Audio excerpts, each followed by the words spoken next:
Hi guys, welcome to my vlog. Matagal na akong hindi nakapag-vlog. Ito po ay aking bagong sisiw na napisa. Bali, 4 days.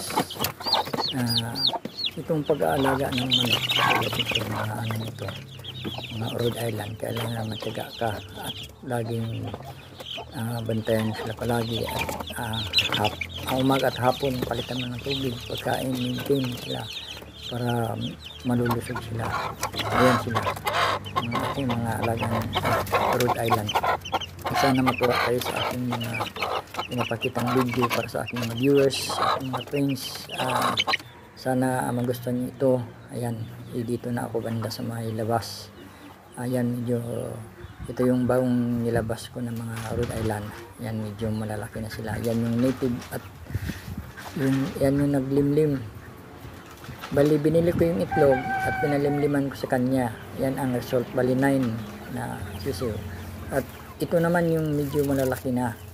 Ayan na sila. Bali, 3 months. 3 months na po sila malulusog.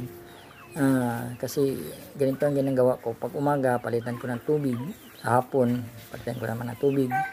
At saka sa pag-aalaga, kailangan mahalin mo yung mga alaga mong mga manok, mga sisiw para matuwa sila at gustuhan kanya, kasi palagi yung bantayan sila at pagkakainin ng maayos, yung hindi na malit ang pagkain nila umaga at hapon.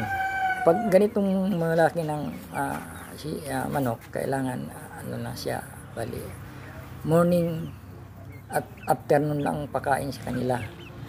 Yung mga sisiw tulad nung pinakita ko kanina, kailangan 3 times a day yun pakakainin mo para madaling lumaki.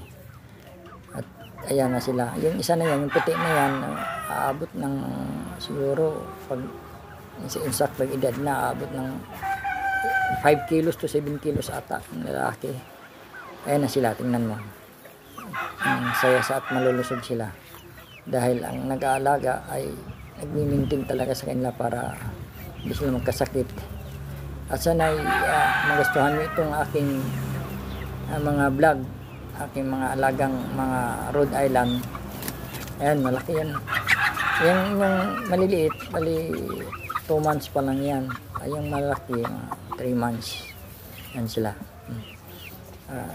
Hello guys, maraming salamat sa mga viewers ko sa aking palaging nanonood at subaybay sa aking mga video.